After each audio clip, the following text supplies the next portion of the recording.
Here to dive into industry trends with leading ETF experts, this is ETF Spotlight with Nina Mishra. Hello and welcome to ETF Spotlight. I'm your host Nina Mishra. My guest today is Tracy Reinick, Senior Equity Strategist at Zacks and host of Zacks Market Edge and Value Investor podcast. We're talking about stocks and ETFs for Roth IRAs. Tracy, welcome back and thanks for joining us. Thanks for having me. It's always such a pleasure to be on the ETF podcast. Sure. So, Roth IRAs, mainly the ones which are owned by ultra-wealthy Americans, they have been in spotlight lately, particularly after ProPublica obtained more than 15 years of tax return data on some super rich Americans with IRA accounts worth millions or billions. And the largest one was belonging to PayPal founder and venture capitalist Peter Thiel. His Roth IRA had more than $5 billion in assets as of 2019. Now, we know that Peter Thiel, he used his Roth to buy founder shares of PayPal and also shares of Palantir and Facebook when they were still private companies. So you and I believe most of our listeners too, we don't have access to those kind of investments. But the IRA account that we are going to focus on today is belonging to Ted Weschler, who's a deputy of Warren Buffett at Berkshire Hathaway. And his IRA, Roth IRA, had more than $264 million in assets at the end of 2018. And he said that his retirement account relied on mainly publicly traded investments, unlike Thiel's, and strategies which are available to all taxpayers. You did a podcast recently on lessons from Weschler's $1 Million IRA, and I really enjoyed that podcast. So tell us about Ted Weschler's, who he is, and what was in his Roth IRA and how it grew so big. Yeah, I can't stop thinking about Ted Weschler's IRA since I did that podcast, because what he did, the rest of us could do if we were as good of investors as he is. So we're really not. That's why he works for Warren Buffett now. But still, it shows what is possible if you have a long-term time horizon and buy great publicly traded companies. That's why I can't stop thinking about it. It's really about the long-term investing. It's not about trading. It's not about finding the hottest stock. It's really about being invested, as he was through 2018, for 35 years. So that's a long time. And the average investor now is only investing for 18 months in their stocks. Even if it's in something like an IRA, they, think it's not performing well, and then they just sell it and get into the next hot thing instead of allowing it time to compound and do the compounding magic, which Ted clearly did. Now, if you listen to that other podcast I did, you would know that he started investing when he was 22 years old in his first work IRA. We don't know what was in that, but given that it was the 1980s, it was, going to be just mutual funds of some kind in the company's plan. He quit his job in 1989 to start his own firm.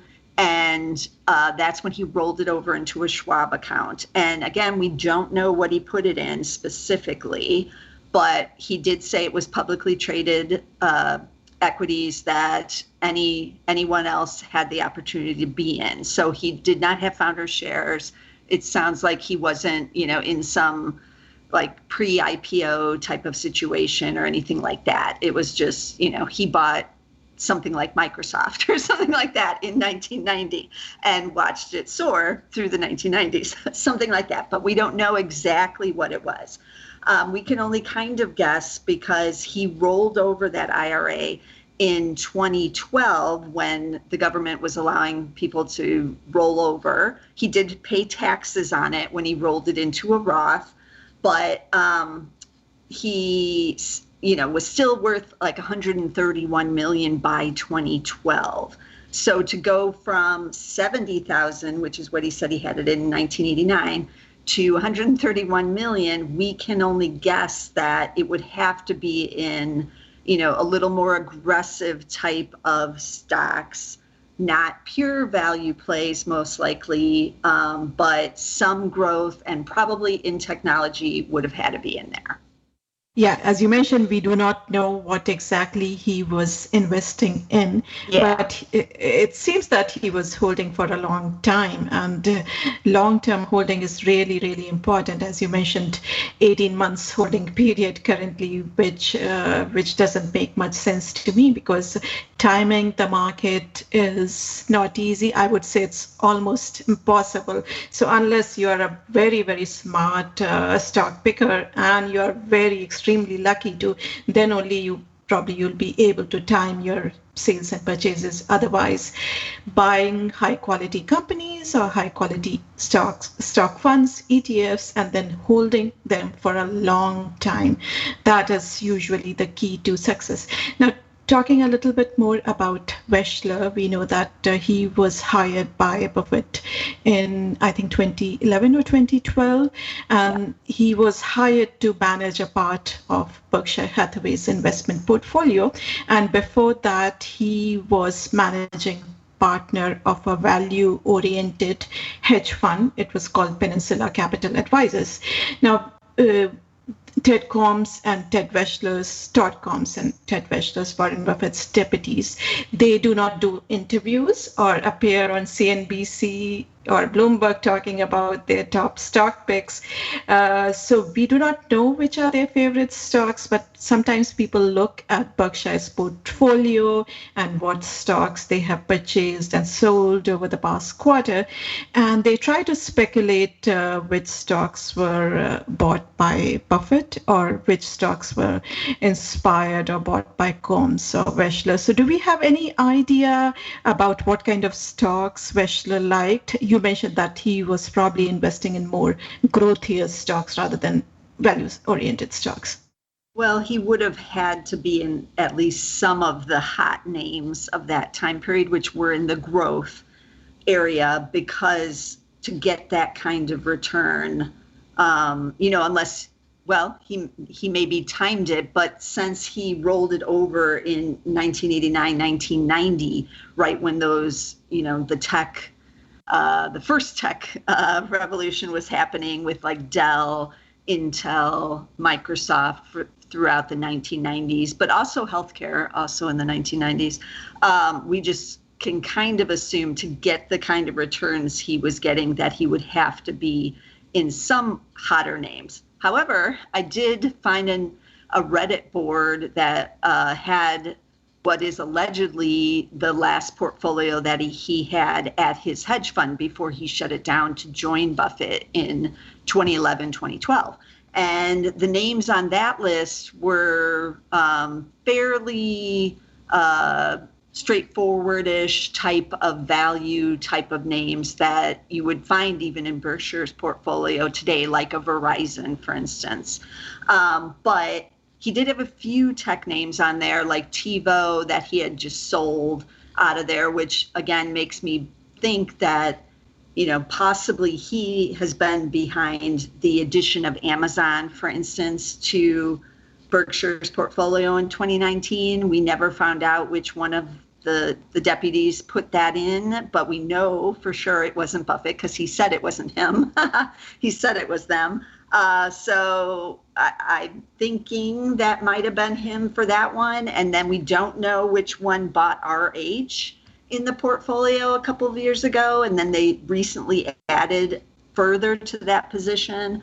But that's also had value characteristics when they first bought it, but is a little bit more on the growthy side. But we can pretty much assume that was not Buffett buying RH as well, that was one of the lieutenants. So, but some of these picks tell you that they are still able to find some value names with the growth component.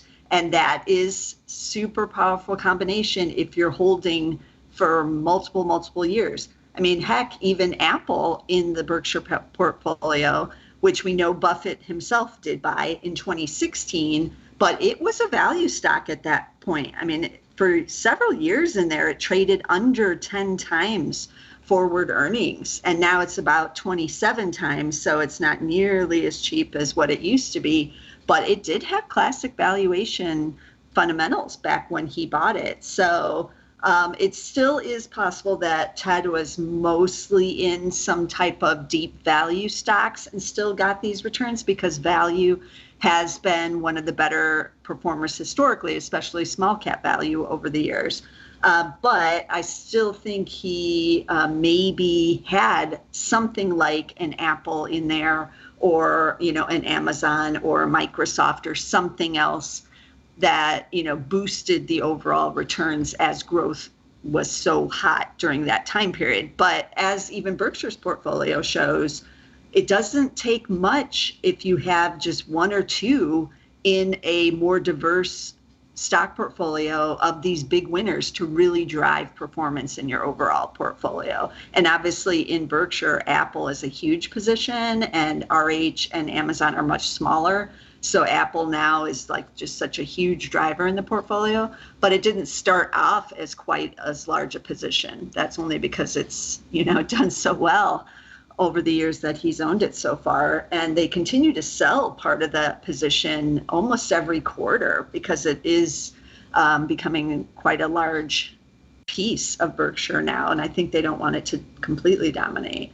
But that's another kind of key thing for people's IRAs as well, is that if you're looking to have just some individual stocks in your IRA, I do still recommend 10 to 20 stocks so that you have diversity.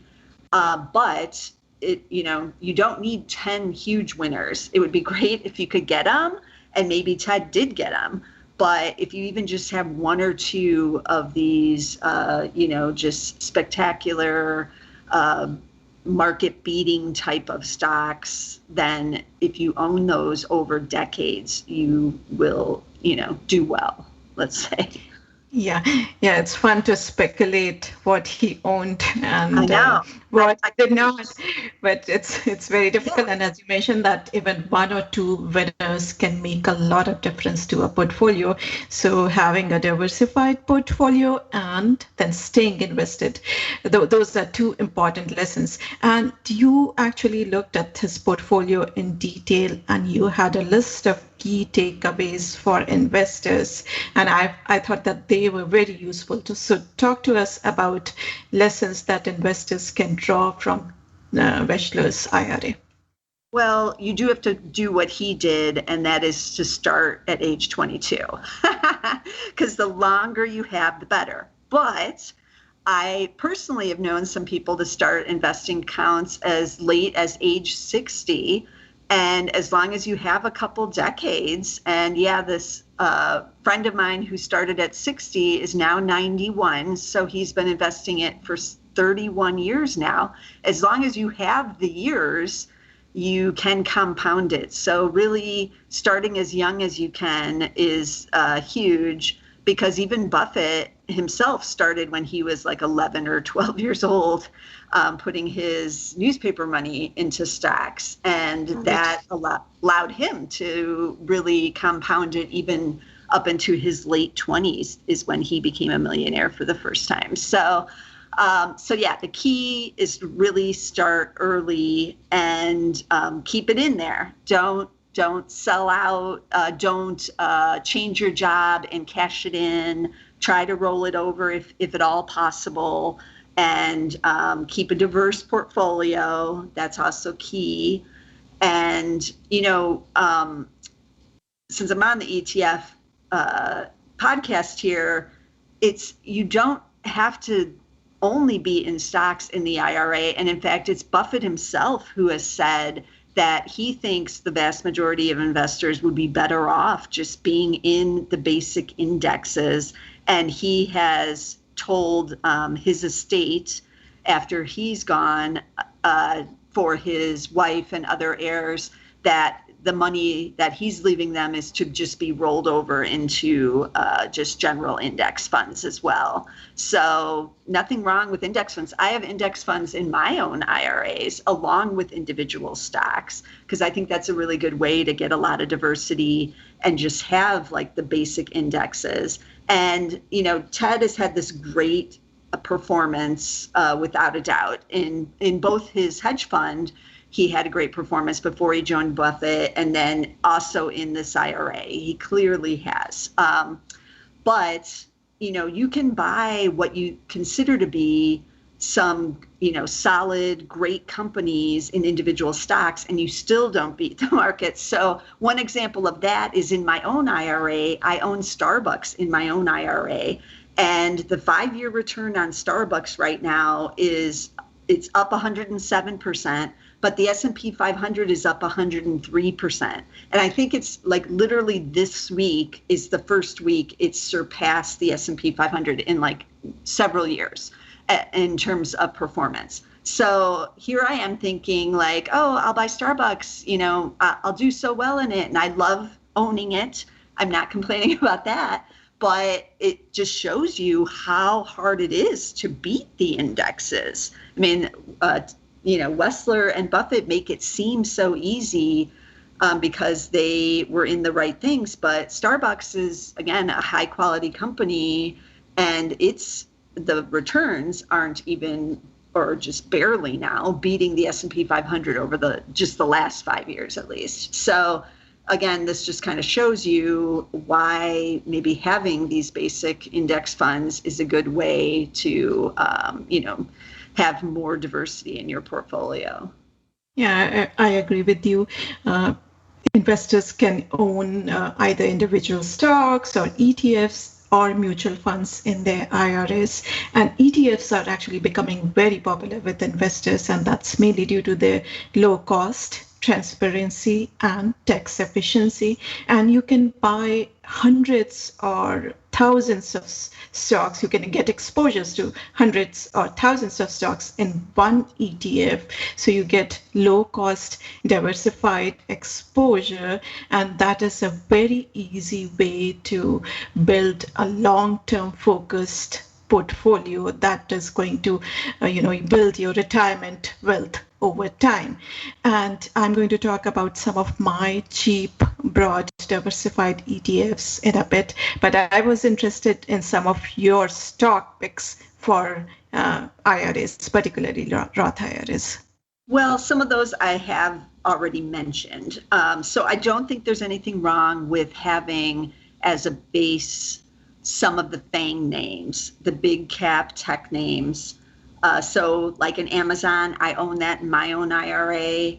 I do still consider it to be a buy here. I did notice that when Berkshire Hathaway bought it in the first quarter of 2019, they bought it around $1,700 a share. We don't know exactly, so the people just kind of estimate what it would have been bought at.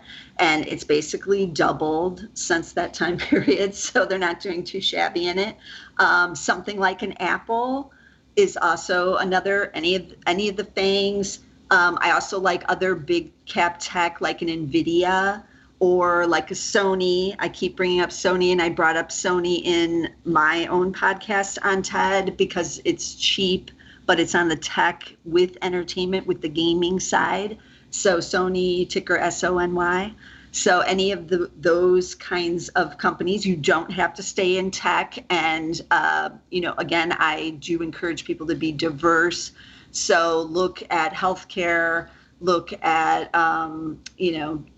a lot of these bigger companies that you feel, have good fundamentals. Check the rank on Zacks.com, look at those earnings estimates. That's a short-term recommendation, and estimates are short, but you can look at the 5-year chart for how that company has been growing their earnings. So you definitely want to own companies that, have been showing that growth over numerous years, because hopefully you're going to own it for numerous years in something like an IRA. Very interesting. So I totally agree with you. Companies like Apple, Amazon, Nvidia, these are great picks for long-term holding because in the short term there may be some valuation concerns, but though I must add that their earnings have also gone up so much during the pandemic that valuations actually now look attractive compared to pre-pandemic levels. But these are Right. companies which are going to do well over the next 5 years, 10 years. So you're almost certain that you will make money on these stocks if you buy and hold them for the long term. Now, Yeah. another way to get exposure to stocks like this growth stocks is through ETFs like QQQ and the cheaper version, which I think is great for long-term investors. It is QQQM, the Nasdaq 100 ETF. It is the cheaper version of ultra-popular QQQ ETF. So QQQ charges 20 basis points, and it is great for traders due to its liquidity. And QQQM charges 15 basis points, and it is great for long-term holding. So you get exposure to all these high quality, high growth stocks like Apple, Microsoft, Amazon, Google, Facebook, Tesla, Nvidia in one ETF. Or if you don't want a lot of exposure to only growth names, then you can look at S&P 500 ETFs, and the cheaper ones are the Vanguard S&P 500 ETF, ticker symbol VOO, and the iShares S&P 500 ETF, ticker symbol IVV. These have expense ratio of just 3 basis points, which is $3 for every $10,000 invested. And they are so cheap, you can buy and get exposure to 500 large cap companies in one ETF. And if you want exposure not only to large cap companies, but also to mid cap, small cap, micro cap stocks, everything, then you can look at the Vanguard Total Stock Market ETF, ticker symbol VTI, or the iShares Core S&P 500, S&P Total US Market ETF, ticker symbol ITOT. These also charge 3 basis points, and they hold more than 3,600 stocks. So basically you get exposure to the entire US market in one ETF through these ETFs. And another idea which I have for IRAs or Roth IRAs is dividend paying ETFs because income is sheltered from taxes. Whatever dividends you get, they can grow tax-free in a Roth IRA, unlike taxable brokerage accounts where dividends are taxed as ordinary income. So some of the ETFs that I like are dividend growth ETFs, which focus on companies that have been consistently growing their dividends over years, over decades. And the ones that I like are the Vanguard Dividend Appreciation ETF, ticker symbol VIG, or the iShares Core High Dividend Growth ETF, ticker symbol DGRO. These are some of the very interesting ETFs that I like, and which I believe that investors should own in their IRAs, in addition to stocks that Tracy mentioned. Tracy, any other final thoughts for investors interested in IRAs or Roth IRA in particular? Yeah, I just wanted to second that idea about the dividends, because that is where you want to own them so that you're not taxed. So I love buying dividend paying stocks in my IRAs. So that's a good way to use these ETFs to get those dividends in there. And also, just to encourage people to start, because Ted Weschler had to start with nothing. And so even just small amounts can add up quickly in an IRA. I mean, you don't have to fully fund one. You can literally put in, $50 a month, $100 a month, and just go from there. And it really does add up over a number of years, and it starts to compound pretty quickly. So don't feel intimidated that you can't put in, 5,000, 6,000, or even 7,000 if you're over age 50 now, a year into one of these. You can just do whatever, you can kind of funnel in there. And that's the key. The key is to start early and just to start, basically. Start early, buy high quality stocks or ETFs, and then stay invested. Those are the key takeaways from the IRAs that we looked at. Tracy, those were some excellent points, and I hope our listeners will find that helpful. Thanks so much for joining us today. Thanks for having me. Thanks for listening. If you like our show, please leave us a rating on iTunes or wherever you get your podcast. Make sure to subscribe to our show so that you do not miss any episode. If you have any comments, questions, or suggestions, please email podcast@zacks.com. This material is being provided for informational purposes only, and nothing herein constitutes investment, legal, accounting, or tax advice, or a recommendation to buy, sell, or hold a security. Do not act or rely upon the information and advice given in this podcast without seeking the services of competent and professional legal, tax, or accounting counsel. Publication and distribution of this podcast is not intended to create, and the information contained herein does not constitute an attorney-client relationship. No recommendation or advice is being given as to whether any investment or strategy is suitable for a particular investor. It should not be assumed that any investments in securities, companies, sectors, or markets identified and described were or will be profitable. All information is current as of the date herein and is subject to change without notice. Any views or opinions expressed may not reflect those of Zacks Investment Research as a whole.